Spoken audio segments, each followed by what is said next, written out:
Hello kids, welcome to math session. Today we are doing chapter comparing quantities and आज हम लोग इस chapter में which topic are we discussing? We will discuss about profit percent and loss percent. अब तक हमें मालूम हो गया है कि क्या प्रॉफिट होता है, क्या लॉस होता है. Means when the selling price is more than the cost price, then it is considered to be profit. When selling price is less than the cost price, then it is considered to be loss. है या नहीं है? Means हमने एक सामान खरीदा और जितना में खरीदा उससे ज्यादा में सेल आउट करा तो हमें प्रॉफिट होगा. लेकिन एक का अगर हमने सामान खरीदा और उससे कम प्राइस में हमने सेल आउट करा तो हमें लॉस होगा. तो जो बिजनेस होते हैं, जो शॉपकीपर्स होते हैं, they always take the profit. है या नहीं है? नहीं तो from where are they going to earn? यही उनका अर्निंग होता है. सो नाउ ये तो हमें पता चल गया प्रॉफिट और loss. But now if we talk about the percentage part, percentage आपको मालूम है आउट ऑफ 100 से वी कैलकुलेट. लेकिन जब हम कैलकुलेशन और करते हैं तो जब हमारे पास कॉस्ट प्राइस थोड़ी डिफरेंट आती है 270 या 360, तो कैसे we will calculate about the profit percent या loss percent? Today we are going to learn about all these things. So अब एक एक हम लोग क्या है, ये चीजें क्या होता है, जब तक हम एग्जाम्पल लेकर नहीं डिस्कस करें it would be difficult for us to get the understanding how to do the calculation. Maths में always we take some example, we solve it and we learn it. So पहला question से हम देखते हैं क्या चीज सीख रहे हैं. क्या है, एक बच्चा Sohan bought a second hand refrigerator for ₹2,500. उसके बाद उसने क्या करा, he spend ₹500 on its repair. Means जब हम कोई सेकेंड हैंड थिंग खरीदते हैं तो उसमें कभी हमें पेंट करवाना होता है, कभी कुछ करना होता है, तो उसने ₹500 और उस पर इन्वेस्ट करे. एंड वो इन्वेस्ट करने के बाद उसने उस जो रेफ्रिजरेटर था उसको सेल आउट करा इन ₹3,300. नाउ फाइंड इज लॉस और गेन परसेंट. तो अब क्या है, इन्होंने बताया ही नहीं है कि गेन या लॉस हुआ है. अब हमें सबसे पहले वी हैव टू कैलकुलेट कि गेन हुआ है या लॉस. तो क्या हम खाली इस वैल्यू को कंसिडर कर सकते हैं to be cost price? No. Cost price क्या हो जाएगी, एक्चुअल कॉस्ट प्राइस है ना, actual cost price plus money spend on repair, money spent on repair, तब हमारी एक्चुअल कॉस्ट प्राइस होगी. क्योंकि अभी तो हमने ये भी इन्वेस्ट किया है ना. So this comes out to be 2,500 plus 500. तो अब हमारे पास जो कॉस्ट प्राइस आ रही है वो कितनी आ रही है, ₹3,000. है या नहीं है? 2,500 प्लस 500 कितना हो जाएगा, ₹3,000. नाउ सेलिंग प्राइसेस कितना है, ₹3,300. तो देखते ही हमें पता चल रहा है कि इट इज प्रॉफिट. तो प्रॉफिट कितना हुआ है, उसको प्रॉफिट कैलकुलेट करने के लिए क्या करेंगे, selling price minus cost price. तो सेलिंग प्राइस कितना है, 3,300 माइनस 3,000 कॉस्ट प्राइस. तो हमें प्रॉफिट कितना मिला, ₹300 का. Is this thing clear to you? तो I got a profit of ₹300. Now to calculate profit percent. Profit percent कैसे कैलकुलेट करेंगे अब हम, क्योंकि प्रॉफिट तो है, अब क्योंकि प्रॉफिट है, now we will calculate profit percent. तो प्रॉफिट परसेंट क्या होता है, profit upon cost price into 100. तो प्रॉफिट कितना हुआ हमें 300, और अब हमें कॉस्ट प्राइस हमारे पास कितनी आई थी, 3,000. वी विल नॉट टेक 2,500 क्योंकि 500 हमने उसमें इन्वेस्ट करा. तो हमारे पास क्या हुआ, कॉस्ट प्राइस 3,000 आई. और क्योंकि we have to calculate percentage, I will multiply by 100. तो देख रहे हैं हम, हमारे 20 ये कैंसिल, 10 ये कैंसिल, तो यहाँ पे बचा हमारा 10. तो कितना प्रॉफिट हुआ, 30%. 3 into 10 that is 30%. तो उसको 30% का प्रॉफिट हो गया इस डील में, तो उसको प्रॉफिट हो गया 30% का इन दिस डील.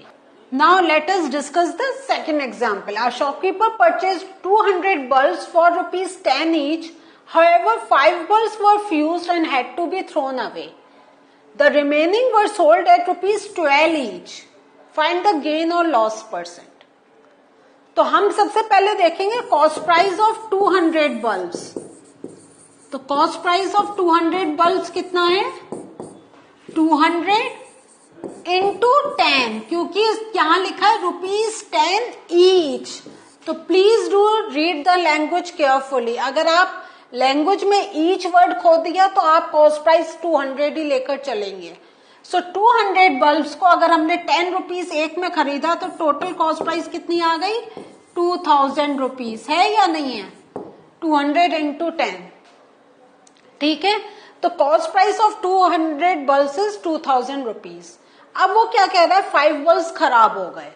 तो हमारे पास टोटल क्या थे? तो बल्ब्स रिमेनिंग कितने रहे जब 5 बल्ब्स खराब हो गए, या रिमेनिंग बल्ब्स भी कह सकते हैं. तो 200 माइनस 5 मीन्स 195 बल्ब्स थे. अब ये जो 195 बल्ब्स हैं उसको रुपीज 12 ईच में सेल आउट करा उसने. तो सेलिंग प्राइस ऑफ 190 बल्ब्स कितना आया? 195 इंटू 12. तो आप इसको कैलकुलेट करें. अगर 12 की टेबल आती है वेरी गुड, लेकिन अगर इन केस आपको 12 की टेबल नहीं आती है तो हम लोग रफ में भी कर सकते हैं. पहले 2 से करेंगे. 2 5 जा 10, 2 9 जा 18, 19, 2 1 जा 2, 3, 1 9 5, 0 4 3 2. क्या आया? 2340 रुपीज. ठीक है. नाउ सेलिंग प्राइस हमें मिल रही है 2340 रुपीज और हमारा कॉस्ट प्राइस कितना था? 2000 रुपीज. देख के ही पता चल रहा है हमारा क्या है? प्रॉफिट है. तो मीन्स प्रॉफिट क्या हो जाएगा? कितना प्रॉफिट हुआ? 2340 माइनस 2000, कितना बचा? 340 rupees. So how do we calculate profit percentage? Profit percent is equal to profit कितना है? 340 और मेन कॉस्ट प्राइस हमारे पास क्या थी? 2000 इंटू 100. तो 0 0 कैंसिल, एक ये cancel and this comes out to be 17. तो प्रॉफिट परसेंट कितना हुआ? 17%. ठीक है.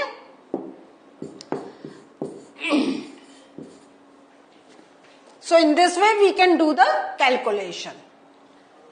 Next question. Meenu bought 2 fans for rupees 1200 each. She sold one at a loss of 5% and the other at a profit of 10%. Find the selling price of each. Also find out the total profit or loss. So rupees 1200 each. तो सबसे पहले total cost price of कितने करा है उसने? 2 fans ना. तो total cost price of 2 fans कितना हुआ? कितना हुआ? 1200 ईच है तो 1200 into 2. This comes out to be 2400 rupees. 2400 rupees. ठीक है. अब उसने एक करा at a loss of 5%, means selling price of 1 fan. अब इसको मिला है क्या है? 5% का लॉस. तो 1200, 2 मेथड है. या तो हम 1200 का 5% निकाल लें. कितना आया? 60 रुपीज है ना. तो और 1200 में से अगर हम 60 रुपीज माइनस कर देंगे तो हमें क्या मिलेगा? 0, 10 माइनस 6, 4, 1, 1। तो हमें कितना मिला? ये selling price of one fan is equal to 1140 rupees. ठीक है। दूसरा उसने 10% के प्रॉफिट पर लिया, तो selling price of second fan is equal to 1200 पर उसने 10% का प्रॉफिट लिया, तो 10% प्रॉफिट मीन्स 120 रुपीज का प्रॉफिट लिया, तो 1200 प्लस 120 कितना हुआ? 0, 2, 3, 1। तो इसका क्या आया? सेलिंग प्राइस कितना आया? 1320 rupees. Is this thing clear to you? Now अब हम लोग क्या करेंगे? We are going to find out the total selling price. तो टोटल सेलिंग प्राइस के लिए क्या करेंगे? We are going to add this amount and this amount. तो total selling price is equal to 1140 plus 1320। So now how are you going to do the calculation? इसका जब हम add करेंगे तो हमारे पास आ जाएगा 0, 4 प्लस 2, 6, 3, 1, 4 and 2, 2460 रुपीज।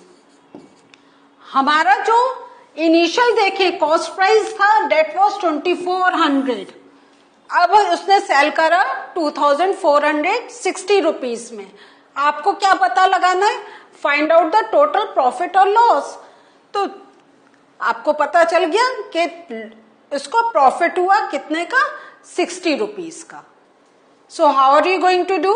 कि you are going to subtract both amounts, 2460 minus 2400, so you will get 60 rupees का profit. Next question. A shopkeeper bought 2 TV sets at rupees 10,000 each. देखें फिर से, आप देखें each आ रहा है. He sold one at a profit of 10% and the other at a loss of 10%. Find whether he made an overall profit or loss. So in the same way we are going to do this sum. इसमें क्या है कि अब हमारे पास वही आ गया कि 2 TV sets rupees 10,000 each. Same type का ये कि cost price of 2 TV sets is equal to 10,000 into 2, तो कितना आ गया ये हमारा 20,000 रुपीज। तो टोटल उसने कितना खर्च करा? 20,000 रुपीज। नाउ एक को 10% प्रॉफिट पर करा। सो अब इसका जैसे मैं हमेशा कहती हूँ 2 मेथड से, इधर यू कैलकुलेट एक 10,000 का 10% प्रॉफिट को इंटू 10/100 आप करेंगे और फिर जो अमाउंट आएगा उसको ऐड करेंगे, या यू कैन थिंक अबाउट कि इसमें जो हमने दूसरा मेथड सीखा है कि ही sold one at a profit of 10%, means अगर कोई चीज 100 की थी उसने 110 में सेल करी, 110/100 इंटू 10,000। सो ये मैं अब आपको दोनों मेथड बता रही हूं, आपको जो ठीक लगता है यू कैन डू डेट। तो लेकिन बहुत से बच्चे उसमें कंफ्यूज हो जाते हैं, तो द बेस्ट पार्ट इज कि आप कर रहे हैं प्रॉफिट ऑफ 10%। अगर कर रहे हैं तो बहुत से बच्चों को यही मेथड इजी लगता है कि 10,000 का हम इजीली 10% कैलकुलेट कर लें। तो हमारा कितना आ गया? 1,000 रुपीज। लेकिन don't forget to add this 1,000 with this 10,000, this is very important. तो आपका क्या आ गया? 10,000 प्लस 1,000 है ना। तो अब हमारा कितना आ गया? ये आ जाएगा 11,000। तो एक तो हमें ये प्रॉफिट हो गया। अब वो कह रहा है other at a loss of 10%। तो आप खुद ही सोच लें कि 10% का लॉस जो अभी हमने इसमें 1,000 का ऐड करा था, हमारा जो लॉस होगा, तो लॉस ऑफ 10% में सेम क्या हो जाएगा, 10,000 माइनस 1,000, तो ये हमारे पास कितनी वैल्यू आ गई, 9,000 रुपीज। तो टोटल सेलिंग प्राइस कितना आ जाएगा, total selling price is equal to 11,000 plus 9,000, तो कितना आ गया हमारे पास, 20,000 है ना। Find weather he made an overall profit और लॉस, उसको कुछ हुआ प्रॉफिट या लॉस। देखिए उसका जो cost price of 2 TV sets क्या थे, 20,000 रुपीज, और यहां पर भी उसका टोटल सेलिंग प्राइस कितना जा रहा है, 20,000 रुपीज। तो प्रॉफिट हुआ या लॉस, नो, डील बिल्कुल ही सेम रही, हाँ, no profit and no loss. तो कभी कभी you must be hearing this statement, no profit no loss. तो what is the meaning of this, means जितने में खरीदा उतने में ही सेल आउट कर दिया। So what did we learn today? Today we learn how to calculate profit या loss percentage, और उससे हमने एक चीज ये भी देखी, why is it very important to read out the questions very carefully, क्योंकि जहाँ each है या profit या loss दे रखा है तो we have to do the calculation according to it. In the next session we'll discuss some more concepts from the same chapter. Till we meet again, bye.